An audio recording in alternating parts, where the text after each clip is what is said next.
Praise Lord. വേദശാസ്ത്രത്തിൻ്റെ 4ാമത്തെ എപ്പിസോഡിലേക്ക് എല്ലാവർക്കും സ്വാഗതം. 4ാമത്തെ എപ്പിസോഡിൽ വചനം അനുസരിച്ചില്ലെങ്കിൽ നമ്മളിൽ സംഭവിക്കുന്ന 9 കാര്യങ്ങളെക്കുറിച്ചാണ് നമ്മൾ ചിന്തിക്കുന്നത്. അതിൽ 5 കാര്യങ്ങൾ കഴിഞ്ഞ ദിവസങ്ങൾ നമ്മൾ ചിന്തിച്ചു. ഇന്ന് 6ാമത്തെ കാര്യത്തെക്കുറിച്ചാണ് നമ്മൾ ചിന്തിക്കുന്നത്. അതിനാധാരമായി 107-ാം സങ്കീർത്തനം അതിൻ്റെ 10 മുതലുള്ള വാക്യങ്ങൾ ഞാൻ വായിക്കുന്നു. ദൈവത്തിൻ്റെ വചനങ്ങളോട് മത്സരിക്കുകയും അത്യുന്നതൻ്റെ ആലോചനയെ നിരസിക്കുകയും ചെയ്തിട്ട് ഇരുളിലും അന്ധതമസ്സിലും ഇരുന്നു അരിഷ്ടതയാലും ഇരുമ്പ് ചങ്ങലയാലും ബന്ധിക്കപ്പെട്ടു പോയവർ. ഇവിടെ അരിഷ്ടതയാലും ഇരുമ്പ് ചങ്ങലയാലും ബന്ധിക്കപ്പെട്ടു എന്ന് വചനത്തിൽ എഴുതിയിരിക്കുന്നു. അതിൻ്റെ കാരണം എന്താണ്? ദൈവത്തിൻ്റെ വചനങ്ങളോട് മത്സരിച്ചു, അത്യുന്നതൻ്റെ ആലോചനയെ നിരസിച്ചു. അപ്പോൾ വളരെ വ്യക്തമാണ്, ദൈവത്തിൻ്റെ വചനം നമ്മൾ അനുസരിച്ചില്ലെങ്കിൽ നമ്മൾ ബന്ധിക്കപ്പെട്ടു പോകും. ഇതാണ് 6ാമത്തെ കാര്യമെന്ന് പറയുന്നത്. അപ്പോൾ ഇന്ന് പലരും രക്ഷിക്കപ്പെടും, പക്ഷെ സ്നാനപ്പെടില്ല. അപ്പോൾ സ്നാനം എന്ന് പറയുന്നത് യേശുവിൻ്റെ കൽപ്പനയാണ്.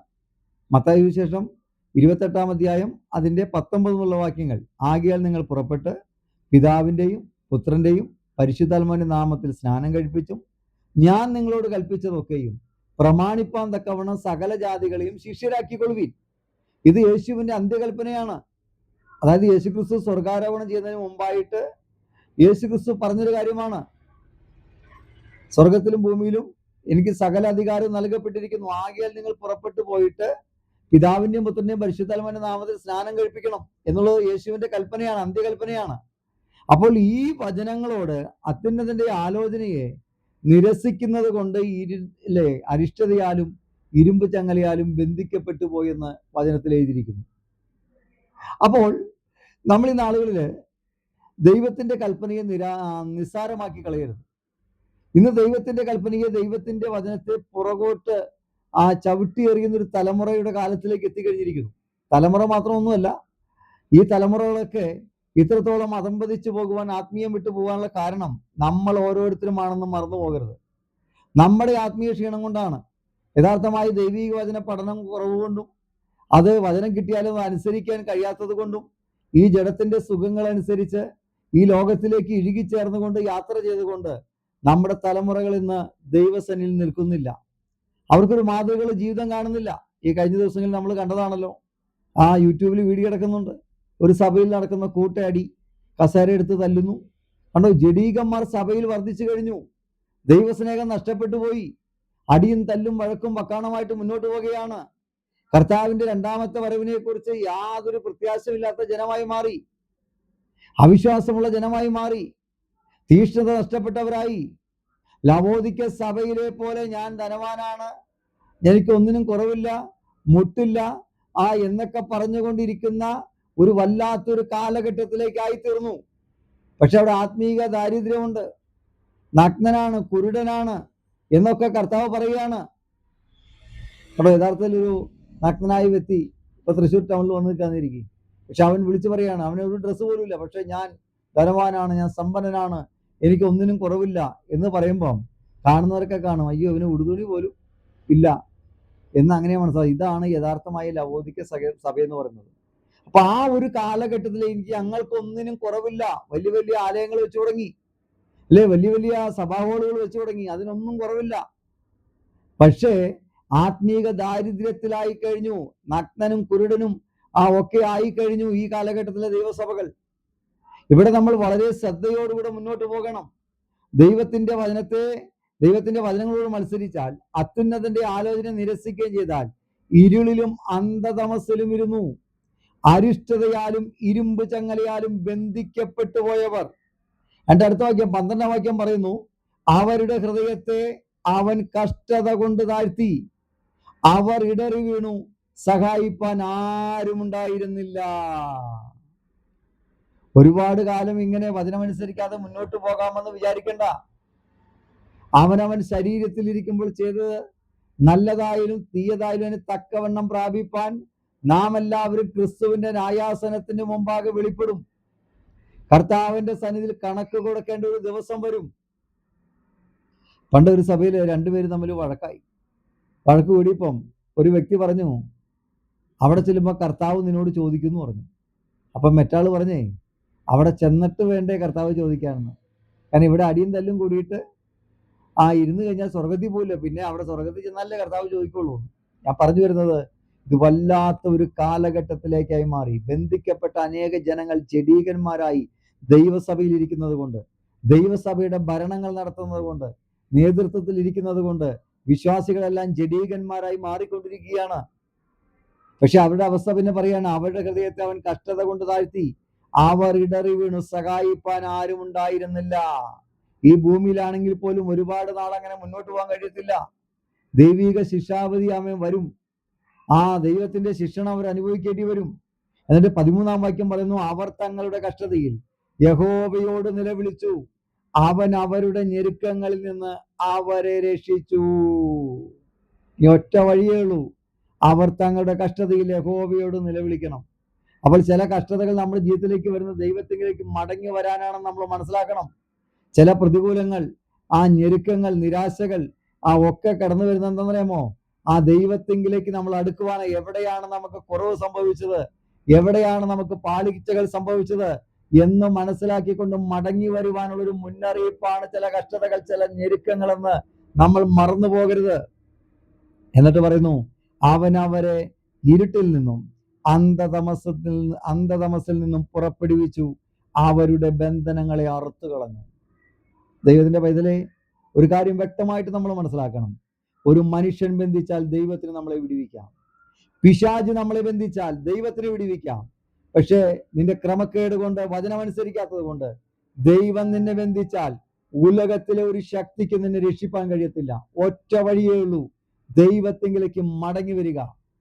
ഇളയ പുത്രൻ അപ്പന്റെ അടുക്കിലേക്ക് മടങ്ങി വന്നതുപോലെ, ആത്മീയ സന്തോഷം പ്രാപിപ്പാൻ തക്കവണ്ണം അപ്പൻ അവനെ സ്വീകരിച്ചതുപോലെ, നീ അപ്പനെ വിട്ടുപോയാൽ, വചനത്തെ വിട്ടുപോയാൽ, ദൈവത്തെ വിട്ടുപോയാൽ, അവൻ ഇളയ പുത്രന് സംഭവിച്ചതുപോലെ സകലം നഷ്ടപ്പെടുക മാത്രമേ ഉണ്ടാവുകയുള്ളൂ.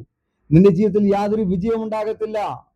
നീ ബന്ധിക്കപ്പെട്ടു പോകുവാനിടയാകും. നമുക്കറിയാം, ഈ ന്യായാധിപന്മാരുടെ പുസ്തകം പഠിക്കുമ്പോൾ അതിന്റെ 16-ാം അധ്യായം അതിന്റെ 21-ാം വാക്യത്തില് ബന്ധിക്കപ്പെട്ടു പോയ ഒരു വ്യക്തിയെ കുറിച്ച് കൃത്യമായിട്ട് പറയുന്നുണ്ട്. അവിടെ എഴുതിയിരിക്കുന്നു, ഫെലിസ്തരോ അവനെ പിടിച്ച് കണ്ണ് കുത്തിപ്പൊട്ടിച്ചു, ഗസയിലേക്ക് കൊണ്ടുപോയി ചെമ്പു ചങ്ങല കൊണ്ട് ബന്ധിച്ചു, അവൻ കാരാഗ്രഹത്തിൽ മാവ് പൊടിച്ചു കൊണ്ടിരുന്നു. ദൈവത്തിനു വേണ്ടി ന്യായപാലനം ചെയ്തവൻ, ദൈവത്തിനു വേണ്ടി ശക്തമായിട്ട് നിന്നവൻ, ദൈവത്തിനു വേണ്ടി യുദ്ധം ചെയ്തവൻ, വ്യക്തിയെ നമുക്കറിയാം. ശിംശോനെ കുറിച്ചാണ് ഇവിടെ പറയുന്നത്. ശിംശോന്റെ ശക്തി അവന്റെ ജടയിലായിരുന്നു, അല്ലേ? ജട എന്ത് ചെയ്തു? ദലീല എന്ന് പറഞ്ഞ സ്ത്രീയെ പോയി സ്നേഹിച്ചു, അവളുടെ മടിയിൽ കിടന്നുറങ്ങി. നമ്മൾ ദൈവഹിതമില്ലാത്ത ബന്ധങ്ങളിലേക്ക് പോകരുത്. ദൈവഹിതമില്ലാത്ത ബന്ധങ്ങളിലേക്ക് നമ്മൾ പോകരുത്. ദൈവഹിതമില്ലാത്ത ബന്ധങ്ങളിലേക്ക് നമ്മൾ പോയാൽ അനേക അവസ്ഥകൾ നമ്മുടെ ജീവിതത്തിലേക്ക് കടന്നു വരും. നമുക്കൊരു ഭാഗം വേണ്ടി നോക്കാം. ആ ഭാഗം കയറി വന്നതുകൊണ്ട് ഞാനൊരു ഭാഗങ്ങളിലേക്ക് പോവുകയാണ്.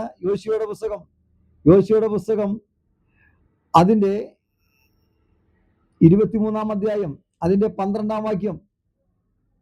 അതിങ്ങനെ എഴുതിയിരിക്കുന്നു, അല്ലാതെ നിങ്ങൾ വല്ല പ്രകാരവും പിന്തിരിഞ്ഞ് നിങ്ങളുടെ ഇടയിലുള്ള ഈ ശേഷം ജാതികളോട് ചേർന്ന് വിവാഹബന്ധം ചെയ്യുകയും നിങ്ങൾ അവരോടും അവർ നിങ്ങളോടും ഇടകലരുകയും ചെയ്താൽ, അതായത് വിശ്വാസികളായ ദൈവമക്കൾ അന്യജാതികളോട് ചേർന്ന് വിവാഹ ബന്ധം ചെയ്താൽ, നിങ്ങളുടെ ദൈവമായ യഹോവ മേലാൽ ഈ ജാതികളെ നിങ്ങളുടെ മുമ്പിൽ നിന്ന് നീക്കിക്കളയുകയില്ലെന്നും നിങ്ങളുടെ ദൈവമായ യഹോവ നിങ്ങൾക്ക് തന്നിരിക്കുന്ന ഈ നല്ല ദേശത്ത് നിന്ന് നിങ്ങൾ നശിച്ചു പോകും വരെ അവർ നിങ്ങൾക്ക് കുടുക്കും കണിയും വിലാപ്പുറത്ത് ചമ്മട്ടിയും കണ്ണിൽ മുള്ളുമായിരിക്കുമെന്ന് അറിഞ്ഞുകൊള്ളുവീൻ.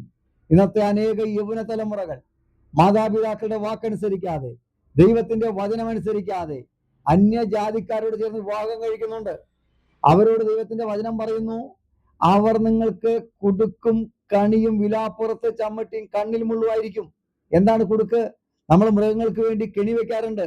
ഇങ്ങനെ ഒരു ഷേപ്പിൽ, റൗണ്ട് ഷേപ്പിൽ കുടുക്കുണ്ടാക്കിയിട്ട് അതിന്റെ അറ്റം വേറൊരു കെണിയിൽ കൊണ്ട് ഇങ്ങനെ ഒരു കമ്പിൽ ഇങ്ങനെ കോർത്ത് വെക്കും. അതിനകത്ത് എന്തെങ്കിലും തീറ്റ വെക്കും. അങ്ങനെ ഈ പക്ഷികളൊക്കെ എന്ത് ചെയ്യും, അല്ലെങ്കിൽ മൃഗങ്ങളോ വന്നിട്ട് എന്ത് ചെയ്യും, വന്ന് ഈ തീറ്റ എടുക്കുമ്പോൾ ആ കമ്പ് അവിടുന്ന് വിടുകയും ഈ കുടുക്ക് വന്ന് കഴുത്തിൽ കുടുങ്ങും. കഴുത്തിൽ കുടുങ്ങി ഇങ്ങനെ നീ തൂങ്ങി ഇങ്ങനെ ആടും. ഇതാണ് കുടുക്കെന്ന് പറയുന്നത്. എൻ്റെ പിതാവൊക്കെ പണ്ട് ഞങ്ങളുടെ ചെറുപ്പത്തിലൊക്കെ ഇങ്ങനെ കുടുക്ക് വയ്ക്കുമായിരുന്നു. ഇനി അടുത്തെന്താണ് കെണി. കണി എന്ന് പറഞ്ഞാൽ എന്താണ്? ഈ കണി എന്ന് പറഞ്ഞാൽ നമുക്കറിയാം, ഒരു വല ഇങ്ങനെ വിരിച്ചിട്ടിട്ട് അതിനകത്ത് ഗോതമ്പൊക്കെ ഇട്ട് വയ്ക്കും. അപ്പോൾ അതിന്റെ അറ്റത്ത് 3-4 സ്ഥലങ്ങളിൽ ഇങ്ങനെ നൂല് കോർത്ത് ഇങ്ങനെ മേളിലൊരു വള്ളിയിട്ടുണ്ടാവും. അപ്പോൾ ഇതിങ്ങനെ വിരിച്ചിട്ടുന്നതുകൊണ്ട് പക്ഷികൾ വന്നിട്ട് എന്ത് ചെയ്യും, ഇതിന്റെ ഉള്ളിൽ നിന്ന് ഇങ്ങനെ തീറ്റ തിന്നുമ്പോൾ പെട്ടെന്ന് തന്നെ എന്ത് ചെയ്യും, ഒറ്റ വലി വലിക്കുമ്പോൾ ഈ വലയുടെ അകത്ത് ഈ പക്ഷികൾ മൊത്തം കുടുങ്ങും. ഇതിനെയാണ് കണി എന്ന് പറയുന്നത്. ഇതേപോലെ പെട്ടെന്നായിരിക്കും നമ്മുടെ ജീവിതത്തിൽ അനർത്ഥങ്ങൾ കടന്നു വരുന്നത്. അടുത്ത് പറയുകയാണെന്ത്, വിലാപ്പുറത്ത് ചമ്മട്ടി. ഇപ്പോൾ ഒരു 10 അടി നമ്മുടെ പുറത്തടിച്ചു, എന്നിട്ട് ഒരു മണിക്കൂർ കഴിയുമ്പോൾ വീണ്ടും 10 അടി അടിച്ചു, 1 മണിക്കൂർ കഴിയുമ്പോൾ വീണ്ടും 10 അടി അടിച്ചു. അപ്പോൾ നമുക്ക് എങ്ങനെയിരിക്കും നമ്മുടെ അനുഭവം? ഇതേപോലെ സ്വസ്ഥതയില്ലാത്ത ഒരു അനുഭവമായിരിക്കും അന്യജാതിക്കാരുമായിട്ട് വിവാഹ ബന്ധത്തിൽ ഏർപ്പെട്ടാൽ ഒരു വിശ്വാസി. അടുത്തത് പറയാണ് കണ്ണിൽ മുള്ള്. നമ്മുടെ കണ്ണിലേക്ക് ഒരു കരട് പോയാൽ നമുക്ക് സഹിക്കാൻ കഴിയില്ല. അപ്പോൾ നമ്മുടെ കണ്ണിലേക്ക് ഒരു മുള്ള് കുത്തിത്തറച്ച എങ്ങനെ ഉണ്ടാവും എന്ന് പറഞ്ഞാൽ, രക്ഷിക്കപ്പെട്ട ഒരു വ്യക്തി വെളിച്ചത്തിലാണ്, വെളിച്ചമാവുന്ന ക്രിസ്തുവിലാണ് അവൻ വസിക്കുന്നത്. രക്ഷിക്കപ്പെടാത്തവൻ ഇരുട്ടിലാണ് വസിക്കുന്നത്. ഇരുട്ടും വെളിച്ചവുമായിട്ട് ഒരിക്കലും എന്ത് ചെയ്യത്തില്ല, ചേരത്തില്ല. ഞാൻ പറയാൻ കാര്യം നിങ്ങൾ മനസ്സിലാക്കണം. സൂര്യൻ ഉദിച്ചു കഴിഞ്ഞാൽ ഇരുട്ട് നീങ്ങിപ്പോകും, സൂര്യൻ അസ്തമിച്ചു കഴിഞ്ഞാൽ ഇരുട്ട് വരും. അപ്പൊ ഇരുട്ടും വെളിച്ചം തമ്മിൽ ഒരിക്കലും ചേരത്തില്ല. അതുകൊണ്ട് അവിശ്വാസികളുമായി ഇണയില്ല, പിണ കൂടരുത്. 2 കൊരിന്ത്യർ ലേഖനം 6:14 ദൈവത്തിന്റെ വചനം പറയുകയാണ്, അവിശ്വാസികളുമായി ഇണയില്ല, പിണ കൂടരുത്. ദൈവത്തിന്റെ പ്രമാണമാണ്. ഈ വചനത്തെ അനുസരിക്കാതിരുന്നാൽ നമ്മൾ ബന്ധിക്കപ്പെട്ടു പോകും. വിവാഹം എന്ന് പറഞ്ഞാൽ ഊരിപ്പോരാൻ പറ്റുന്ന കാര്യമല്ല. അനേകരുടെ അനുഭവം ഞങ്ങൾ കേട്ടിട്ടുണ്ട്. അനേകരുടെ അനുഭവങ്ങൾ പറഞ്ഞത് എന്നോട് നേരിട്ട് പറഞ്ഞ അനുഭവങ്ങളുണ്ട്. എൻ്റെ ദൈവാസന എനിക്കൊരു സ്വസ്ഥതയില്ല, പക്ഷെ ഞാൻ ആ സമയങ്ങളിലൊക്കെ ആരും പറയാതെ കേൾക്കാതെ അന്യജാതി